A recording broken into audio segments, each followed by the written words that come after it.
Hello everyone, welcome back to my channel. I hope आप सभी बहुत अच्छे होंगे और अपनी पढ़ाई बहुत अच्छे से कर रहे होंगे। I am Prerna Sinha and I make videos on a computer science topic and I qualified BPSC TRE 3 and now trying to help those people who are trying to qualify any computer science examination and especially targeting the candidates who are preparing for BPSC TRE 4 because I have that experience of examination, the type of questions they ask.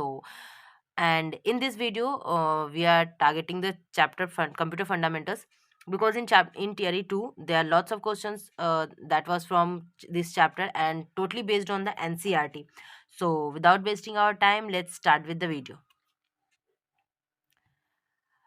In previous classes, in class 2 first and second classes, we have discussed the previous topic. अगर आपने अभी तक वो नहीं देखा है तो आप पूरी प्लेलिस्ट पढ़िए, पहले वो दोनों भी आप देख सकते हो। तब थर्ड क्लास है आज फंडामेंटल्स का, जिसमें हम टोटली एनसीईआरटी के हर एक लाइन को टारगेट करें। क्यों? क्योंकि बीपीएससी का ये फेवरेट काम है कि वो इन बिटवीन से आंसर्स क्वेश्चंस उठाती है। ठीक है, तो ये जो स्लाइड्स है ये आपको लगेगी कि मतलब क्योंकि मैं ये देख रही हूँ कि बहुत सारे कम students as compare to the MCQs और जो प्रीवियस वीडियोस आते थे उस पे जितने लोग चैप्टर को या वीडियो को कंप्लीट देखते थे उतने लोग इस थियोरेटिकल पार्ट को नहीं देख रहे हैं।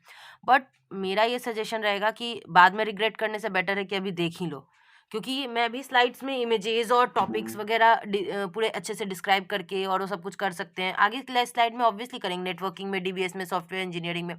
बट मैं एनसीईआरटी के एक एक लाइन को इसलिए यहाँ पे पीपीटीज में डाल रही हूँ क्योंकि पूरा थियोरेटिकल, क्योंकि मुझे पता है कि इस तरह के ही क्वेश्चंस बीपीएससी लाती है। ये मेरा एक्सपीरियंस है और जिस पे मैंने रिग्रेट किया था कि मैंने क्यों नहीं इतने ध्यान से पढ़ा था। और बुक पढ़ने जाओगे तो थोड़ी बोरिंग होगी चीज़ें, इसलिए मैं टारगेट कर रही हूँ कि पीपीटीज के फॉर्मेट में हाईलाइट करके वो चीज़ें कि हाँ ये क्वेश्चंस पूछ सकते हैं, इस तरह से पूछ सकते हैं वो, मैं उस तरह से दे रही हूँ क्वेश्चंस बस। बट नहीं देखना है तो फिर एग्जामिनेशन में रिग्रेट मत करना, मैं बार बार इस चीज़ को बोल रही हूँ।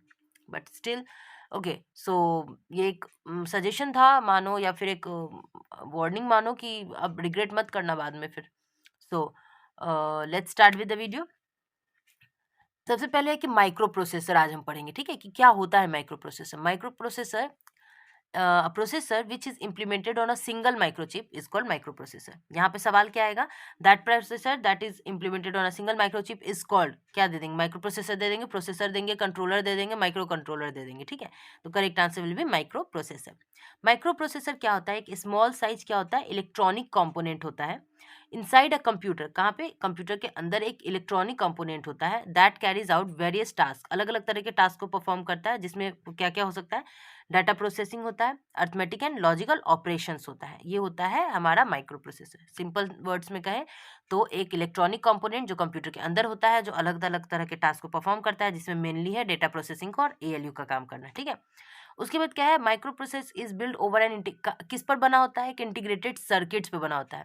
क्या है? एक ध्यान रखने वाली बात कि ये एक इलेक्ट्रॉनिक कंपोनेंट है। ठीक है, जो बना होता है इंटीग्रेटेड सर्किट पे, जिसमें मिलियंस ऑफ स्मॉल कंपोनेंट्स होते हैं, जैसे कि रजिस्टर, ट्रांजिस्टर्स एंड डायोड। अब सवाल क्या पूछ सकता है कि micro processor is build over what, और दे देगा तीन चार चीजें, जिसमें ये एक ऑप्शन होगा, register, transistor and diodes. Okay, चलिए, I hope micro processor clear होगा। और जहां से क्वेश्चन आ सकते हैं, जिसमें यहाँ पे सबसे ज्यादा क्वेश्चन यहाँ से आने के चांसेस है कि micro processor is comprises of ये तीनों चीजें दे देंगे, रजिस्टर, ट्रांजिस्टर, डायोड्स।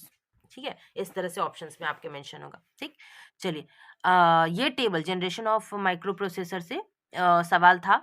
ये इंटेल 8085 किस जनरेशन में यूज होता है? सेकेंड जनरेशन में है एग्जाम्पल में। तो ये टेबल को अच्छे से रट जाना। ठीक है, स्क्रीनशॉट ले लो, रख लो। अगर एनसीईआरटी की पीडीएफ है तो वहां से भी देख सकते हो, बट स्क्रीनशॉट लेके रख लो कि ग्रुप गैलरी भी कभी स्वाइप कर रहे हो तो देख लोगे। ठीक है ना? चलिए, अब आगे बढ़ते हैं। नेक्स्ट है कि माइक्रो प्रोसेसर के स्पेसिफिकेशंस क्या क्या है। Micro processor classified on the different features, जैसे कि चिप साइज क्या है, वर्ड साइज क्या है, मेमोरी साइज क्या है, क्लॉक स्पीड, ये सारी चीजें क्या होती हैं ये भी हम देखेंगे। इसके बेसिस पर डिफाइंड होता है कि माइक्रो प्रोसेसर स्पेसिफिकेशन। सबसे इंपॉर्टेंट कि वर्ड साइज क्या होता है। ठीक है, सबसे पहले देखेंगे कि वर्ड साइज आखिर क्या होता है। क्या होता है? माइक्रो प्रोसेसर कितने नंबर ऑफ बीट्स को प्रोसेस कर सकता है एक समय में, उसे हम कहते हैं वर्ड साइज। क्या कहते हैं? Word size. डेफिनेशन देखते हैं एक बारी। The maximum number of bits, यहाँ पे ध्यान रखने कीवर्ड क्या है? Number of bits that a micro processor can process at a time is called word size. Next है at present the minimum word size is 16 bits and maximum word size is 64 bits, मतलब इतने bits तक processor को process जो कर सकता है, तो ये कहलाता है हमारा वर्ड साइज, मतलब processing the number of bits. ठीक है, उसके बाद नेक्स्ट स्पेसिफिकेशन आती है मेमोरी साइज। मेमोरी साइज मतलब कितना डेटा वो स्टोर कर सकता है। ठीक है, अब ये जो है, अब यहाँ से सवाल कि मेमोरी साइज किस बात पे डिपेंड करती है, तो ये डिपेंड करती है वर्ड साइज पे। Depending upon the word size the size of RAM varies. Initially RAM जो था वो बहुत छोटा होता था, 4 MB तक का होता था, 4 से 8 बिट्स वर्ड साइज लगते थे, लेकिन अभी जैसे जैसे डेटा इंक्रीज हो रहा है तो ये 64 बिट्स तक हो गया है। तो it has become feasible to use RAM of size up to 16 exabyte. ठीक है, इतने इतने तक का भी हम मेमोरी साइज का सिस्टम यूज करते हैं, रैम यूज करते हैं। ठीक है, तो क्या हो गया स्पेसिफिकेशन, वर्ड साइज हमने देख लिया, मेमोरी साइज हमने देख लिया। ठीक है, चलिए आगे बढ़ते हैं। उसके बाद आता है क्लॉक स्पीड, ये इंपॉर्टेंट पॉइंट है। ठीक है, क्लॉक स्पीड से क्वेश्चंस रहते हैं। कंप्यूटर से हैव एक इंटरनल क्लॉक होता है जो एक पल्स जनरेट करता है। क्या जनरेट करता है? जनरेट करता है एक पल्स, एक रेगुलर इंटरवल ऑफ टाइम पे, उसे हम कहते हैं क्लॉक स्पीड। ठीक है, क्लॉक स्पीड का सिंपली कहने का मतलब है नंबर ऑफ पल्सेज जनरेटेड पर second by the clock that is inside a computer. ठीक है, नंबर ऑफ पल्सेज रहेगा, कीवर्ड यही है, यहीं से लगाना कि ये होता है क्लॉक स्पीड। क्लॉक स्पीड ये इंडिकेट करता है कि किस स्पीड से कंप्यूटर हमारा इंस्ट्रक्शंस को एग्जीक्यूट कर रहा है ना। ये मेजर करते हैं हम लोग किस में, हर्ज में मेजर करते हैं या फिर किलो हर्ज में। ये नाउ अभी क्योंकि ऑब्वियसली डेटा इतना ज़्यादा, इंस्ट्रक्शंस इतना ज़्यादा है, तो स्पीड भी तो बढ़ाना होगा ना, तो ये अब गीगा हर्ज तक में भी मेजर होता है, क्योंकि बिलियंस ऑफ पल्सेस पर सेकेंड एग्जीक्यूट होते हैं। ओके, चलिए आगे बढ़ते हैं। अब माइक्रो प्रोसेसर स्पेसिफिकेशन में तीसरा है, चौथा है हमारा कोर। कोर क्या होता है? जैसे अब हम बोलते हैं इंटेल कोर प्रोसेसर है ना, तो वही होता है कोर। कोर क्या है? बेसिक कंप्यूटेशन यूनिट है सीपीयू का। ठीक है, Intel core, dual core, quad core, octa core, तो ये चार चार चार 2 कोर होंगे, 4 कोर होंगे तो 2 कोर होगा तो डुअल कोर, 4 होगा तो क्वाड, 8 होगा तो ऑक्टा कोर प्रोसेसर, ऐसे करके होता है। तो कोर क्या है? हमारा बेसिक कंप्यूटेशन यूनिट है, किसका? सीपीयू का। तो आई होप माइक्रो प्रोसेसर के स्पेसिफिकेशंस क्लियर होंगे, क्या क्या है, वर्ड साइज, मेमोरी साइज, उसके बाद clock speed and then cores. Clock speed किस में मर्ज कैलकुलेट करते हैं? हर्ट्ज से किलो हर्ट्ज में, और अब इतने ज़्यादा बीट्स होते हैं कि हम इसको गीगा हर्ट्ज तक में भी कैलकुलेट करते हैं। है क्या clock speed? Number of pulses generated by पर सेकेंड। ठीक है, टू एग्जीक्यूट द इंस्ट्रक्शंस, ये होता है हमारा क्लॉक स्पीड। कोर क्या है? कोर एक बेसिक कंप्यूटेशन यूनिट है सीपीयू का। क्लियर होगा? चलिए आगे बढ़ते हैं।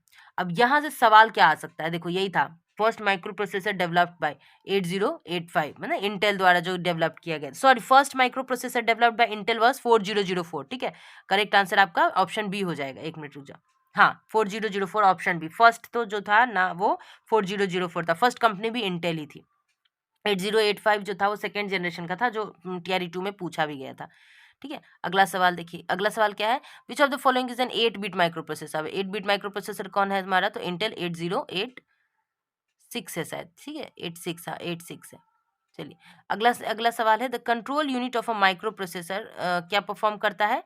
It controls the sequence of operations. ठीक है, इसका आंसर आप लोग देख लेना, 8 बिट माइक्रो प्रोसेसर का 8085 या फिर 8086, ये एनसीईआरटी का वो जो टेबल, अच्छा रुक जाओ एक मिनट, मैं अभी देख लेते ना, वो जो अभी हमने ये क्वेश्चंस वहीं से था। ये देखो यहाँ पे क्या है, 8085 कितने का है? 8085 हो गया हमारा 8 बिट। यहाँ सेकेंड सॉरी, देखो सेकेंड जनरेशन में देखो, है ना, 8085 का क्वेश्चन है। इंटेल 8085 कितने बीट का है? 8 बिट का है, और सेकेंड जनरेशन में है। 8086 क्या है हमारा? थर्ड जनरेशन में, जो कि 16 बिट होता है। तो करेक्ट आंसर क्या हो जाएगा हमारा? 8085। आई होप क्लियर होगा कि ये क्वेश्चन देखो ऐसे ही है, ये पूछा सवाल है, आप देख सकते हो प्रीवियस ईयर 4-5। ठीक है, तो क्या हो जाएगा? 8 bit micro processor 8085 second generation में, answer will be option A. ठीक है, चलिए क्लियर होगा। 8086 हमारा 16 बिट का होता है। चलिए आगे बढ़ते हैं। Control unit of a micro processor, कोई कंफ्यूजन नहीं है आई होप कि which of the following is an 8 bit micro processor. तो हमारा इंटेल 8085 हमारा 8 बिट माइक्रो प्रोसेसर होता है, 8086 हमारा 16 बिट माइक्रो प्रोसेसर होता है। ठीक है, Intel 8085 controls the sequence of operation. ठीक है, चलिए नेक्स्ट क्वेश्चन। अब हम माइक्रो प्रोसेसर के बाद बढ़ गए चुके हैं माइक्रो कंट्रोलर के पास। क्या होता है माइक्रो कंट्रोलर? माइक्रो कंट्रोलर भी एक स्मॉल कंप्यूटिंग डिवाइस है, जिसके पास एक फिक्स्ड सीपीयू होता है, फिक्स्ड अमाउंट ऑफ रैम होता है, रोम होता है, और अदर पेरिफेरल डिवाइसेस होते हैं, जो सब के सब एक सिंगल चिप पे इम्बेडेड होते हैं, मतलब उसी में बने होते हैं। एक सिंगल चिप पे सबके सब होंगे, रैम, छोटा सा रोम, थोड़ा सा सीपीयू, थोड़ा सा पेरिफेरल डिवाइस है, as compare to micro processor जिसमें कि दैट हैज ओनली सीपीयू, ठीक है, ऑन द चिप, ठीक है। एक चिप पे, जैसे माइक्रो प्रोसेसर में एक चिप पे एक ही सीपीयू होता था, इन स्टीड माइक्रो कंट्रोलर पे एक चिप पे बहुत सारी चीजें होती हैं, ठीक है। ये क्या है, एक स्मॉल कंप्यूटिंग डिवाइस है, जैसे कि कीबोर्ड, माउस, वॉशिंग मशीन, जैसे वॉशिंग मशीन है किसी स्पेसिफिक टास्क को परफॉर्म करने पड़ेगा, तो इसका जो चिप होगा उसी में सारी चीजें होंगी। डिजिटल कैमरा, वो किसी स्पेसिफिक काम को परफॉर्म कर रहा है, तो उसका माइक्रो कंट्रोलर अलग होगा। ये कुछ एग्जाम्पल्स हैं माइक्रो कंट्रोलर के। Because of the very small size of the microcontroller, it is embedded in another device or a system to perform a specific, है ना। अब देखो माइक्रो कंट्रोलर जो है वो बहुत छोटा सा होता है, एक छोटे से में सीपीयू, रैम, रोम होता है, और जो कुछ अपना स्पेसिफिक काम करेगा, और वो बड़े डिवाइस के अंदर होता है, ठीक है। क्या कह रहा है, because of the very small size of the micro controller it is embedded in another device और system to perform a specific functionality, ठीक है। ये होता है माइक्रो कंट्रोलर, मतलब इसका एक अपना ही दुनिया होगा, ठीक है, और अपनी ही दुनिया में काम करेगा और दूसरे को हेल्प करेगा, दूसरे सिस्टम के अंदर रहकर। चलिए, अब सबसे इंपॉर्टेंट पॉइंट पे हम आ चुके हैं, डेटा एंड इंफॉर्मेशन। यहाँ से क्वेश्चन, डेटा का सिंगुलर क्या होता है, डेटा प्रोसेस डेटा क्या होता है, इंफॉर्मेशन क्या होता है, ठीक है, इस तरह से क्वेश्चंस रहते हैं। तो डेटा क्या है, data are raw facts and figures, जो कि अनप्रोसेस्ड होता है, जिसका खुद का कोई मतलब होता है। रैंडम फैक्ट फिगर रहेगा, जैसे मान लो कहीं पे 23, 24 दे दिया, नाम दे दिया 28,000, कहीं किसी की सैलरी, कहीं पे भी रैंडम 28, 23 रखी है। तो रैंडम कोई भी unprocessed raw fact and figures जब होते हैं, detail that by themselves may not have any meaning, जिसका अपना कोई मीनिंग नहीं होता, उसे हम क्या कहते हैं, डेटा कहते हैं। डेटा कैन बी, डेटा क्या क्या हो सकता है, number, word, image, symbol, collected reference और एनालिसिस, कुछ भी हो सकता है डेटा, ठीक है। डेटा सिंपली कहे तो रॉ फैक्ट एंड फिगर्स है, ओके। सिंगल फॉर्म होता है डेटा का, डेटम, याद रखना, ये सवाल था टीआरई 1 2 में था, 1 में था शायद। इन्फॉर्मेशन देखो, इन्फॉर्मेशन क्या होता है, जब वही डेटा हमें प्रोसेस मिल जाता है, एक ऑर्गेनाइज्ड और स्ट्रक्चर्ड वे में मिल जाता है, जिससे हम कुछ मीनिंग निकाल सकते हैं, तो उसे हम क्या कहते हैं, इन्फॉर्मेशन कहते हैं, ठीक है। Information helps in decision making and understanding. Information किस में मदद करता है हमें, करेक्ट इन्फॉर्मेशन रहेगी तभी तो करेक्ट डिसीजन ले पाएंगे, है ना। ये होता है डिसीजन मेकिंग और अंडरस्टैंडिंग के लिए। Process data is meaningful, sorry, तो यहाँ पे क्या बताया जाए, data raw fact and figures and process data is called information. Data after processing is called information. Data without information is single raw fact and figures, okay. चलिए आगे बढ़ते हैं। डेटा क्या है, the input data may be from different source, hints it may be of different format. Data अलग अलग तरह का हो सकता है, ठीक है, जैसे इमेजेस। अब यहाँ से सवाल आ सकता है, इसलिए मैंने इस लाइन डाली है। इमेज क्या है, एक कलेक्शन है आरजीबी पिक्सल का। सवाल पूछ सकते हैं कि image is a collection of, क्योंकि वो पूछा था उन्होंने, फ्रेम के बारे में पूछा था, ठीक है, तो इसलिए इमेज के बारे में पूछ सकते हैं कि क्या है image, image a collection of RGB pixels. Video क्या है, is made up of frames. Free receipt जो होता है वो made up of numeric and non, तो अलग अलग तरह के काइंड ऑफ डेटाज जो होते हैं वो हम डिफरेंट फॉर्मेट में मिलता है, जिसपे हमें काम करना पड़ सकता है, ठीक है। There are 3 types of data, structured data, unstructured data and semi structured data, ठीक है। चलिए अब देखते हैं कि स्ट्रक्चर्ड डेटा क्या होता है। स्ट्रक्चर्ड डेटा होता है एक स्ट्रिक्ट रिकॉर्ड स्ट्रक्चर होता है, जिसमें जो कि इसको बनाना हमें पढ़ना आसान होता है, easy to compare in comprehend is called structured data, ठीक है, जिसका एक फिक्स्ड रूल्स होगा कि भाई इस चीज को इसी तरह में रखना है, रो कॉलम में रखना है तो रो कॉलम में रखना है, तो स्ट्रिक्ट रिकॉर्ड स्ट्रक्चर फॉलो करता है तो स्ट्रक्चर्ड डेटा कहलाता है। Such data is pre specified tabular format, tabular format में रहता है, मतलब रो एंड कॉलम के फॉर्मेट में रहेगा। ध्यान रखने वाली बात यहाँ पे कि structured data pre specified tabular format में होता है, may be stored in data file to access in the future. Data ये organised in row column format बता दिया मैंने। स्ट्रक्चर्ड डेटा में बी सॉर्टेड इन असेंडिंग और डिसॉर्डिंग ऑर्डर। स्ट्रक्चर्ड डेटा को most of the time sorted ही होता है, ठीक है। उसके बाद होता है unstructured data. Data which are not organised in pre defined record format is called unstructured data. ऐसा डेटा जो कि ऑर्गेनाइज नहीं होता है प्री डिफाइंड रिकॉर्ड फॉर्मेट में, इसको हम कहते हैं अनस्ट्रक्चर्ड डेटा, ठीक है। कैसे भी रहेगा, random. Unstructured data does not फेनी एनी, जैसे कि स्ट्रक्चर था ना, एक स्पेसिफाइड फॉर्मेट टेबुलर फॉर्मेट को यूज करता था, रो कॉलम में रहता था। अनस्ट्रक्चर का कोई ऐसा सीन नहीं है, वो कैसे भी रह सकता है डेटा।